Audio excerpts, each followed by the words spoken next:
Hi guys, Scarfy Spurs Talk here and welcome to this week's Tottenham transfer update. We'll be discussing all the Tottenham transfer news that happened this week. Obviously the main highlight being our third signing of the season, Yves Bissouma from Brighton. What a bargain, a good deal for all parties. So that will be the main highlight of today's discussion, but there'll be so much more. We'll be discussing about a Jed Spence update from Fabrizio Romano. Also be talking about centre-backs that we're linked with and how we won't give up. Conte won't give up on signing Bastoni just yet. There's still a possibility that this can happen despite it being unlikely at the moment. We'll also be talking about how we're still interested in the race for Gabriel Jesus.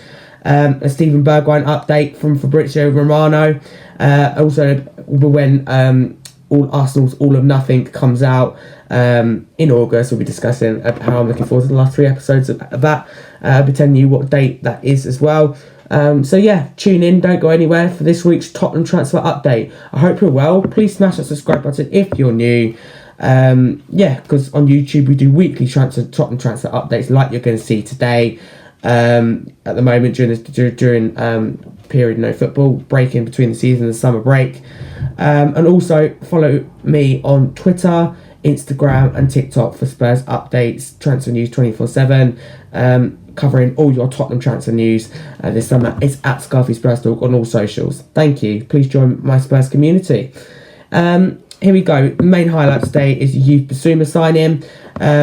What a signing, what a bargain. It's a good deal for all parties involved. Obviously paying 25 million, it can rise on performance-based add-ons, it can rise to 35 million. For Brighton, it's a fantastic deal to get potentially in the end, based on performance add-ons, they could get 35 million out of a player that was never going to sign a contract at the Amex, and there was a risk of him leaving as a free agent in the future transfer window. So that they've got that out of their mind. They've got possible 35 million incoming for a player that was never going to sign a contract at the Amex, so that is good for them. And of course for us, what a bargain, only having to pay 25 million at the moment for a top player who solves all our midfield and transition problems. Fantastic signing. Let me know how you feel about this in the comments below. I think it's a fantastic signing. What a bargain. But yeah, I want to know your thoughts in the comments below. But as you can see, there's some pictures there. Bissouma looking good, to be fair. Looking very good in that Spurs shirt. But yeah, he's our third signing of this transfer window. Signed 3 players now: Ivan Perisic, Fraser Forster and Yves Bissouma. Fraser Forster and Ivan Perisic on as free agents, and Yves Bissouma as 25 million. So that's impressive. So that is the main highlight. I think talking point today. So let me know how you feel about it in the comments below, and using one word how you'd sum up your thoughts on Bissouma signing. And also let me know in the comments below, do you think he'll go straight into would you put him straight in the starting 11 next season straight away, or would you put him on the bench? If you would put him straight in the starting 11 like I would, who would you replace him with? I personally want to see Bentancur and Yves Bissouma next season at the moment. Obviously it's tough on Pierre-Emerick Højbjerg because I'm a huge fan of Højbjerg.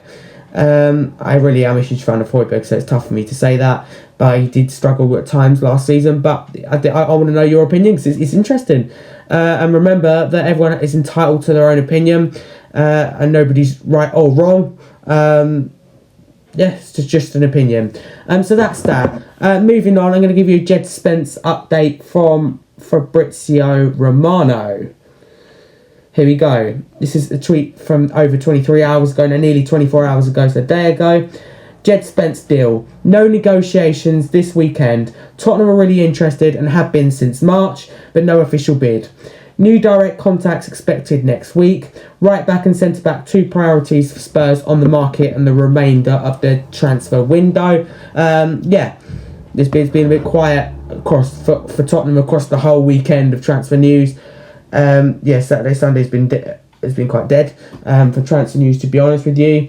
I just hope it doesn't slow down going into next week at all. But yeah, direct contacts will be made with Jed Spence next week. I can confirm that Jed Spence is keen on joining Tottenham, and Conte is keen on this player. And Conte's priorities, as Fabrizio Romano said there, is the centre back, centre half, and that right wing back. So that's the main two priorities for the remainder of the transfer window. I will keep you updated on this though. That's why it's important you follow me on Twitter, Instagram and TikTok, because on YouTube, until we get to Sunday, you won't hear about it, whereas on Twitter you'll be the first one to hear about it. Same on Instagram and TikTok, to be honest. So please go follow me at Scarfy Spurs Talk. So that is the Jed Spence update. I want to know, let me know in the comments below, do you want to sign Jed Spence for Tottenham next season, or are you not keen? Because there's a few that aren't keen. Yeah, so let me know in the comments below, because I'm always interested to know your opinion. Next, last couple of days there's been a talk where we should keep or sell Højbjerg, obviously because of the new signing of Youth Basuma. So I've done a poll about it on Twitter, like a couple of people did. This is a day ago. It's got 804 votes. This is me, Scarfy Spurs Talk, on Twitter. 96% said keep, which is not a surprise. It's a huge number, and 4% said sell. So yeah, would you keep or sell Højbjerg this summer? Again, let me know in the comments below. But I would keep Højbjerg because I think we've got a lot of games next season. You've got the Champions League, don't forget. And if we do well in cup competitions, so if we keep in Champions League for longer, there'll be a lot of games in a short space of time next season. There'll be more games than we've had this season, because I think we'll do better in the cup runs, and more games, obviously, Champions League, and I think we'll stay in the Champions League for a long time. So I would say keep Højbjerg, and he's still an exceptional player. He was a bit tired last season after having an exceptional first season at Spurs, but I still think he had a decent season, up and down of course, but yeah, 96% did say keep. Let me know if you do disagree though in the comments below, and also put, of course, why you do agree. No problem with that. Next, moving on, talking about centre backs, because we're linked with quite a few. This is my tweet from 4 hours ago. Tottenham are linked with and are interested in several centre backs. Tottenham's two priorities now in this window are to sign a centre-back and a right wing-back, like Fabrizio said. Let me know below what centre-back you want to sign realistically this summer. We are linked with Alexandro Bastoni, Pau Torres, and Crystal Palace's Mark Gay. They're only some of the players that we are linked with. We are linked with a lot of players. So yeah, let me know in the comments below who your priority centre-back is to sign, who you'd like to see in Spurs shirt, who you won't like to see in Spurs shirt. I always ask you for a lot in the comments, but obviously only put what you want. But with Alexandro Bastoni, Tottenham won't give up this deal. Conte wants this player. It's still a possibility that this can happen. This deal's not over yet, of course. As I said, Conte still wants this player. But Bastoni is happy at Inter, but due to Inter's financial position, they do need to sell players, and we are interested in a few of Inter's players, Bastoni being one, so we won't give up on Bastoni. Skriniar being another, only small links, but I don't think it's time for us. I think Bastoni is the most possible centre-back out of the two at the moment.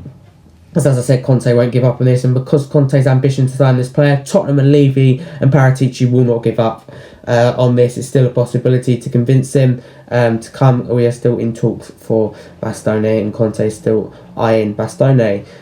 So why we keep this link? Why we keep it on the Inter subject? We bring up Lautaro Martinez, Inter Milan's striker. There's been talks that about him. There's been a lot on him, especially on Twitter this week, about Martinez, because obviously, there's been a lot of discussion. Obviously, Inter's financial position has made it being talked about a lot. But Spurs are planning a bid for Martinez, it appears. Lautaro Martinez, he is 24 years old. He was born on the 22nd of August 1997 in Argentina. There's a little fact for you. Here are his stats at Inter.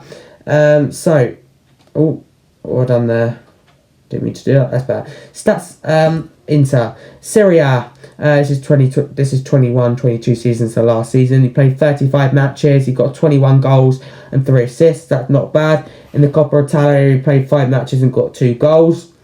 Champions League, not quite as good record, but he played 8 matches and got a goal. Supercoppa Italia, played 1 match and got 1 goal. And in the Europa League, he played 5 matches and got 2 goals. So he is a goal scorer, he's a goal machine, but will he want to be a backup striker at Spurs? Because I can't see him fitting into this system at Spurs. It looks very difficult. But, you know, by all means, let me know what you think in the comments below. But, yeah, I personally think that he is overpriced. It's going to be a lot of money, that's the only thing. But I think it'd be exciting signing, but I don't know if I would play that amount of money for him, to be honest with you. It is a lot of money you are talking, but it's definitely a possibility that this can happen. I believe that Tottenham are preparing a bid for him. If so, that's exciting. But yeah, so let me know how you feel about this in the comments below.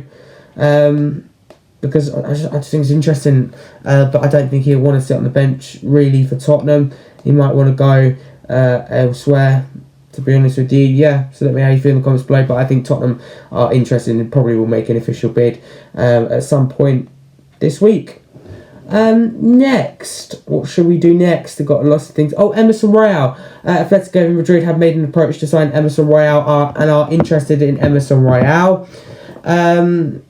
Yeah, it hasn't quite worked out for him as Spurs. He had a good second part of the season, but for me, neither Emerson Royal or Matt Doherty are good enough to be first choice right backs. But if Emerson Royal to play in the Champions League, it worries me thinking he could play in the Champions League. But Matt Doherty and Emerson Royal both improved the second half of the season. To be fair, after shocking first half of the season, Doherty doing really well before he got injured. And Emerson Royal, of course, improving towards that latter stage of the end of the season where it really mattered as well, to be fair to him.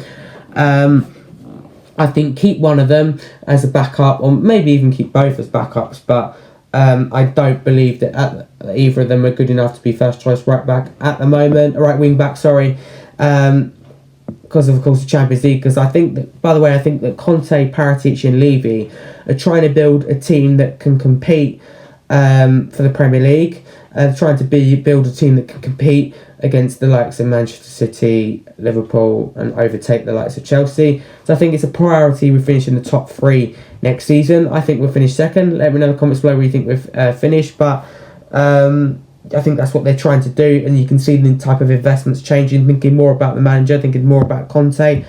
They have backed Conte. I do hope they keep it up. Yeah, but it's been a good start to the window. And I do hope they build this up. But I do believe that is what they're trying to do. They're trying to rebuild this team so they can compete, but rebuild it in the space of 1 or 2 windows. So that is exciting. Of course, been the January transfer window before as well, signing Kulusevski and Bentancur. So it's definitely exciting times for the club going forward. But at the same time, I'm a bit worried. Arsenal, they're in talks to sign Leicester's Yuri Tielemans and Arsenal's Manchester City's Gabriel Jesus, not Arsenal player yet. Hopefully he's not. But he's a good player. But and also they signed Fabio Vieira now.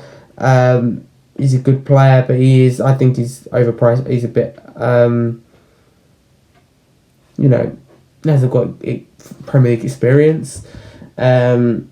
Could be a bit overhyped, but no, I think he's a good player. I do think he's a very good player. It's my only concern. Of course, Liverpool trying to buy the league once again, which is frustrating. And of course, City spending a lot on Haaland. Man United yet to make a move in the transfer window. Same to be said about Chelsea as well. So yeah, I will keep you updated across all the clubs. Transfer news with the players that we're linked with, like Eriksen. I will mention other clubs that are linked with him as well, because we're both linked. But Gabriel Jesus, obviously Tottenham and Arsenal are interested, and it appears this weekend. Not many things have happened, but it does appear this week that we have upped our interest. Tottenham moving under the radar to try and buy Gabriel Jesus. There you go. That's from Gonzalo Di Mares. Sky Sport international reporter, football transfer expert. Has a lot of 1.5 million followers as well, so it's a reliable source. But yeah, I do think he will go to Arsenal, I'm afraid, because Arsenal is guaranteed, I think, first team football will be their first choice striker to replace Alexander Lacazette, who has now left the club.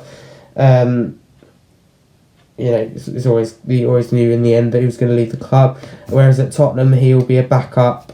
As far as I'm concerned, unless Conte changes to 3-5-2, which would be exciting. But I do think he will. I can't see him getting in. Like, who would you take out if you change the formation? So same with Martinez, Inter's Latro Martinez. I think they'll both be out on the bench. And that's the ending we don't benefit from. But just a reminder, by the way, guys, that London is white. So these players like Gabriel Jesus hopefully decides to come to the best club in London, which is Tottenham. Champions League football as well. You don't need that much persuasion, but obviously it's the first team football. And also with Emerson Royale with Atletico Madrid, he's got to think, do I want to play in the Champions League next season? But I think what he's worried about is the game time. He's thinking we're linked with Jed Spence. It does look like we're going to get Jed Spence. I think this is a player that Tottenham are going to sign because it's a player that Tottenham want to sign this window. It's a player that Conte wants to sign.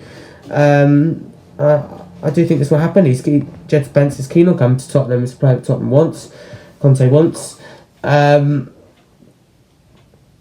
who knows? But I think Emerson Royale could be a bit concerned about that potentially. I think he's worried about the game time, so I will keep you, of course, as always, updated on that, as I usually do. Ooh, which one should we do next? Let's do a Steven Bergwein update, because Steven Bergwein's publicly said, hasn't he, that he wants to leave Tottenham, which is sad, but I think he's been I don't like Steven Bergwein anymore. I'm really annoyed with Steven Bergwein, to be honest with you. I think he's been a bit spoiled brat basically, coming out and saying what he said, mistreated by the club. But I think he's been given plenty of opportunities last season under Conte, and he's done really well. Like when he came on against Leicester, he done fantastic. There's a picture of Bergwijn there. I think he's done fantastic for Tottenham at times. And I think at times he's also been very, very average when he's had the opportunities as well. So I disagree with what he said about being mistreated, to be honest with you. Let me know how you feel in the comments below. I just think that I think Bergwijn's a good player, and of course it's sad. I think it is sad that we can't keep Bergwijn out. I respect that he wants to leave, but to say what he said about the club is wrong. He thinks he's the kind of player that thinks he's better than he is, and he's not. He's a good player, but he's been very, very average at times, and had a good last season, but got opportunities under Conte. So I can't really see what he's whinging about, to be honest with you. But his choice. If he doesn't want to play in the best club in the world, his choice, his loss.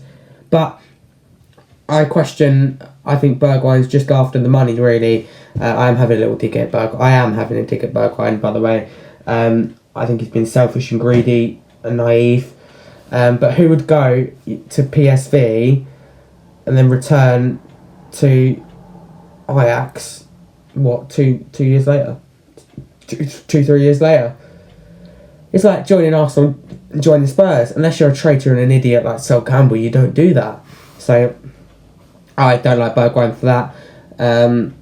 He's obviously in it for the money, because who would do that to your club, and who would do that to Spurs? So falling out of favour with two clubs, then surely. I personally don't understand it. I think he's been very, very, very selfish. Next, Arsenal's All or Nothing is out in August. I got my popcorn yesterday early at Tesco. Only joking, didn't really know. I'm going to get my popcorn at Tesco's in the future. And I'm really, really looking forward to watching the last 3 episodes in August. They're fantastic. Where they bottle top 4. Can't wait. Yeah, I wonder why. I'm looking forward to seeing it. But yeah, that is out in August. I'm not sure when, but I think it's early August. And also, it's been 2,226. It's been 2,226 days since Arsenal finished above Spurs in the league. I couldn't say it because it went then, but yeah, it's been over 2,226 days since Arsenal finished above Spurs in the league. That says everything, and that's why London is white.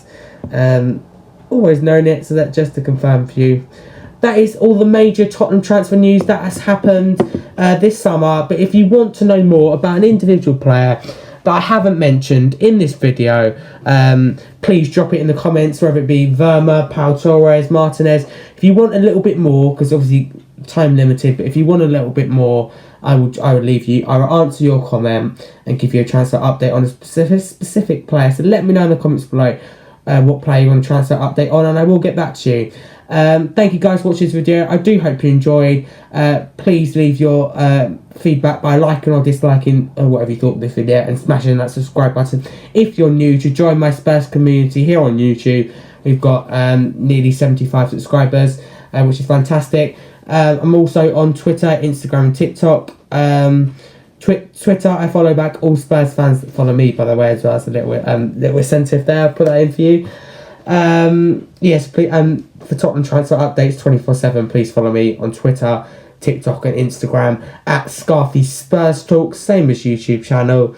The link is in my profile on YouTube. So yeah, please go do that.